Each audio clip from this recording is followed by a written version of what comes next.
7 years age, just 7 years age ఆ పాపకి ఆ వయసులో తెలిసింది స్కూల్కి వెళ్ళడం, స్కూల్కి రావడం, ఆడుకోవడం, అంతే తెలుసు. మార్నింగ్ స్కూల్కి పంపిన చైల్డ్ని ఈవినింగ్ అయ్యేసరికి బాడీగా తిరిగి వస్తే ఆ పేరెంట్స్ పెయిన్ని మీరు ఇమాజిన్ చేయగలరా? ఈరోజు రిషికపేయకు జరిగింది, రేపు మన ఇంట్లో జరగదని గ్యారంటీ ఏంది? గ్యారంటీ లేదు.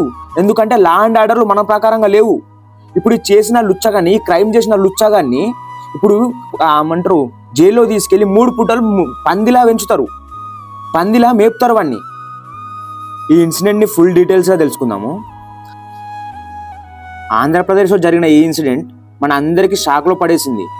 చిన్న పాప రిషికప్రియ ఆట కోసం బయటికి వెళ్ళి ఇంటికి తిరిగి రావాలి, కానీ రాలేదు. పేరెంట్స్ టెన్షన్తో పోలీస్ కంప్లైంట్ చేశారు. విలేజ్ మొత్తం సర్చ్ చేస్తే కానీ ఎవ్వరూ ఎక్స్పెక్ట్ చేసిన ట్విస్ట్ ఏంటంటే పక్కన ఉన్న నేబర్ మీద డౌట్ వచ్చి చెక్ చేశారు.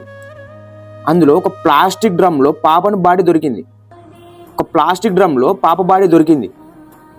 ఒక 7 years చిన్న పాపని ఇలాంటి సిచ్యువేషన్లో చూస్తే మన సొసైటీలో హ్యూమానిటీ ఉందా? అసలు హ్యూమానిటీ ఉందా అనే డౌట్ వస్తుంది.